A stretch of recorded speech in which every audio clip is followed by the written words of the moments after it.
ćemo dalje sa tečajem. Dakle, sad smo se pripremili, sad znamo kako ćemo disati na porodu, a sad ćemo nešto reći vezano uz sam porod i period nakon poroda, babinje. Dakle, porod fiziološki nastaje nakon samog perioda od navršenog 37. tjedna trudnoće pa do 42. tjedna. To je porod u terminu. Ako se porod dogodi prije, onda se radi o prijevremenom porodu, a ukoliko se prenese trudnoća, dakle nakon 42 tjedna, onda govorimo o prenešenoj trudnoći. Porod započinje sa određenim najavnim znakovima, sa određenim najavnim kontrakcijama koji nisu pravi trudovi. Kada će točno porod nastati, odnosno kada će početi, teško je predvidjeti, zato je upravo i tako široki raspon i vrijeme u kojem se porod može očekivati u terminu. No, prije samoga poroda, dakle, uvijek počinju nekakvi najavni znakovi koji ćete moći prepoznati i koji će vam na neki način pokazati da je porod vrlo blizu.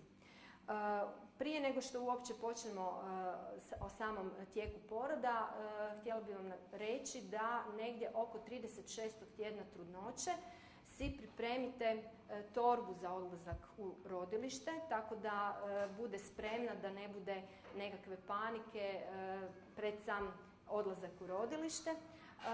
Sama ta torba je, dakle, torba u kojoj ćete imati osnovne higijenske potrepštine, odnosno pribor koji vam je potreban za boravak u rodilištu.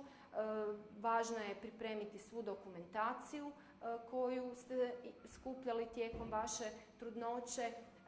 Dobro je u torbi imati čak i neko piće, odnosno sok ili vodu, neki lagani obrok tipa nekih keksa ili nekoga sneka, misli pločice ili tako, koji će vam dobro doći nakon samoga poroda, kada izađete iz postrađaonskog bloka, jer pitanje je, dakle, kada će porod početi, kada će završiti i kad dođete na odjel babinjača, da li ćete biti u mogućnosti dobiti neki obrok, a vjerujte mi da ćete biti u potrebi i treba će vam da nadoknadite određenu energiju, stoga je dobro i to pripremiti. Za pratnju svakako se preporuča, dakle, za vaše muževe, odnosno pratioce na porodu, preporučuje se da si pripremite jedan set za prisustvovanje u rađaoni.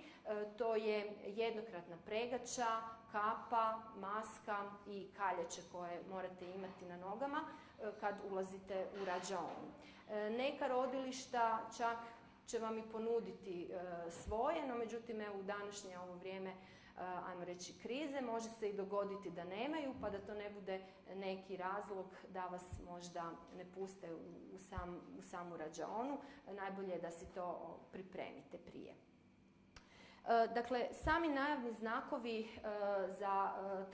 za početak poroda mogu se pojaviti nekoliko tjedana prije ili nekoliko dana prije samoga poroda. Dolazi do namještanja vodeće česti u područje male zdjelice.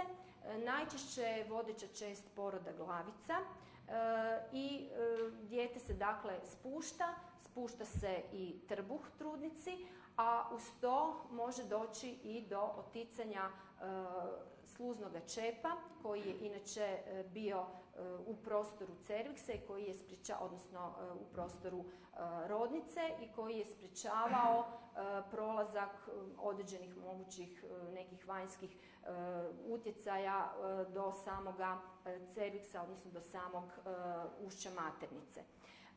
Oticanjem tog sluznog čepa može se pojaviti i sukrvavi iscjedak.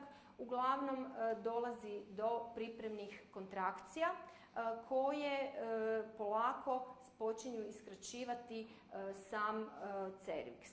odnosno ušće maternice. On postaje mekši, počinje se lagano širiti, no naravno da to nije vrijeme da se ode i u samo rodilište, odnosno da se uputite u rodilište, nego je potrebno čekati da dođe do pojave pravilnih kontrakcija, odnosno trudova. Situacija koja zahtijeva da se javite i prije pojave trudova, odnosno kontrakcija u rodilište, je oticanje plodne vode. Dakle, ukoliko i bez samih kontrakcija dođe do pojava oticanja plodne vode, treba krenuti u rodilište jer je to također početak poroda bez trudova. Kontrakcije, odnosno trudovi, dakle, u početku su nepravilni, one nisu istog intenziteta, iste snage, dužine trajanja i javljaju se u nekako možda nekoordinirano vrijeme, dakle nisu na neki način u pravilnim vremenskim razmacima.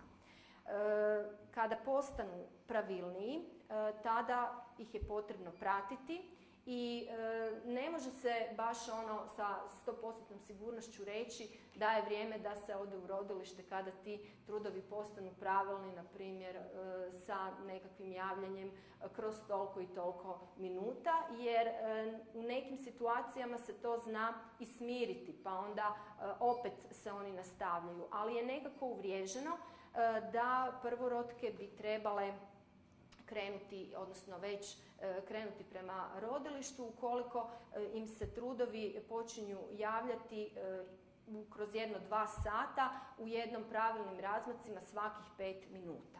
Dakle, to bi bilo nekakvo mjerilo, iako se najčešće događa da prvorotke dođu prerano u rodilište, a višerotke iz nekakvog svog iskustva mogu čak i zakasniti. Jel? Tako da one imaju već nekakvu predodžbu kako je to bilo prvi puta, koliko su dugo bile u rodilištu, u predrađaoni, čekajući da počne porod, tako da se na neki način žele zaštititi od tog čekanja u samome rodilištu. Jel? Kod dolaska u rodilište svakako ćete biti pregledani i na neki način će se staviti jedan mjerač otkucaja srca bebe i pratit će se otkucaji srca. U tom prvom porođenom dobu koje ćete prolaziti u toj predrađaoni, važno je znati da se ponašate upravo na ovakav način na koji smo prethodno rekli, dakle da pravilno dišete, da koristite te mogućnosti za relaksaciju, za odmor, da mijenjate položaj tijela u trenucima kada je to moguće, dakle kada nema trudova i kada se možete na neki način, kad možete promijeniti taj položaj.